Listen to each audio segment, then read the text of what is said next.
नमस्कार भक्तजनों, भगवान भोलेनाथ की कृपा आप सब पर सदैव बनी रहे। आइए आज हम सावन मास महात्म्य के 8वें अध्याय को सुनते हैं।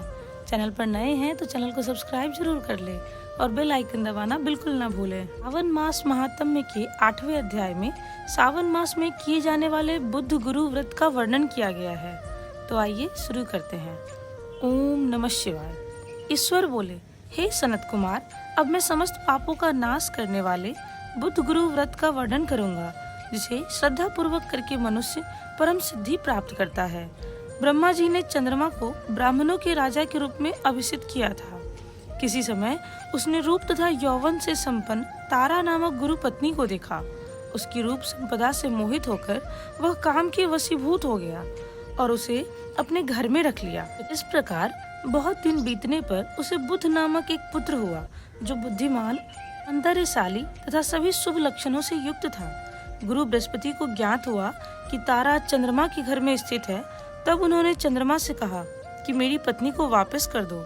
अनेक तरह से समझाने पर भी जब चंद्रमा ने तारा को वापस नहीं दिया, तब बृहस्पति ने देवताओं की सभा में जाकर देवराज इंद्र को यह वृतांत बतलाया और कहा, हे शक्र, आप देवताओं के राजा हैं, अतः अपनी आज्ञा से आप उसे दिलाए, अन्यथा उस चंद्रमा के द्वारा किया गया पाप आपको ही निसंदेह लगेगा, क्योंकि शास्त्र निर्णय के अनुसार प्रजा के द्वारा किए गए पाप को राजा भोगता है। पुराण में भी ऐसा कहा गया है कि दुर्बल का बल राजा होता है। गुरु का यह वचन सुनकर चंद्रमा ने कहा, मैं आपकी आज्ञा से तारा को तो दे दूंगा, परंतु इस पुत्र को नहीं दूंगा। शास्त्र के अनुसार विचार करके देवताओं ने उस बुद्ध को चंद्रमा को दे दिया। इसके बाद गुरु को उदास देखकर देवताओं ने उन दोनों को वर प्रदान किया, हे चंद्र, अब तुम घर जाओ। यह तुम्हारा भी पुत्र है और बृहस्पति का भी। यह तुम्हारा पुत्र ग्रहों में प्रतिष्ठित होगा। हे सुराचार्य, आप यह दूसरा भी सुवर ग्रहण कीजिए, जो कि बुद्धिमान व्यक्ति आप दोनों बुद्ध गुरु का व्रत मिलाकर करेगा, उसकी संपूर्ण सिद्धि होगी। यह सत्य है, इसमें संदेह नहीं।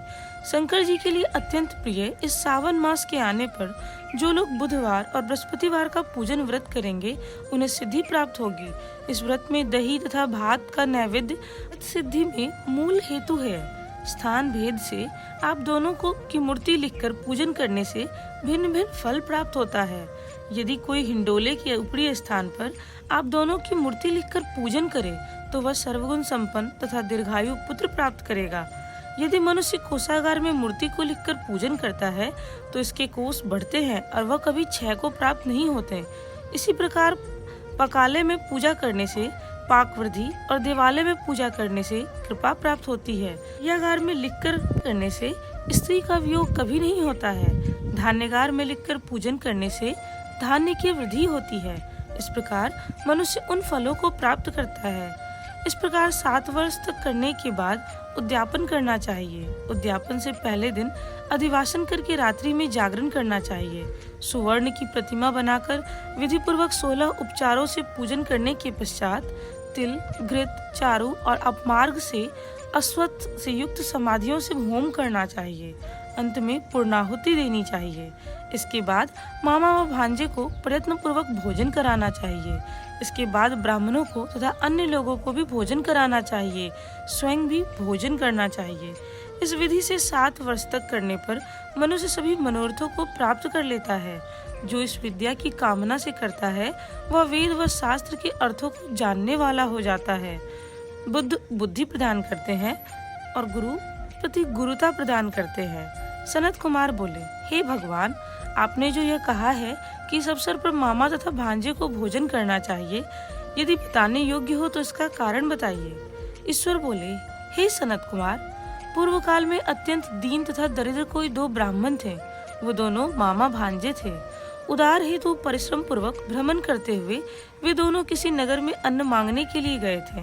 उन्होंने घर घर में सावन मास में प्रत्येक वार को उस वार का व्रत होते देखा, किंतु कहीं भी बुद्ध गुरु का व्रत नहीं देखा। तब उन्होंने बहुत देर तक परस्पर विचार किया कि सभी वारों का व्रत तो सर्वत्र दिखाई पड़ रहा है, किंतु बुद्ध गुरु का कहीं नहीं। अतः चूंकि यह व्रत अनुच्छिष्ट है, इसलिए हम दोनों को करना चाहिए कि इस सुव्रत का अनुष्ठान आदर पूर्वक करें। किंतु हे सनत कुमार, इसकी विधि न जानने के कारण वे दोनों संशय में पड़ गए।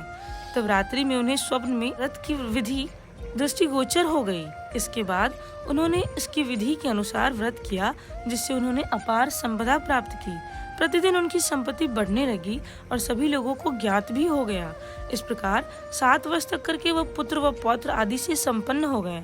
इसके बाद उनके ऊपर प्रसन्न होकर बुद्ध व गुरु प्रकट हुए और उन दोनों को यह वर दिया कि आप दोनों ने हम दोनों के निमित्त इस व्रत को परिवर्तित किया है। अतः आज से कोई भी शुभ व्रत करे तो उस व्रत की समाप्ति पर मामा तथा भांजे को प्रयत्न पूर्वक भोजन कराना चाहिए।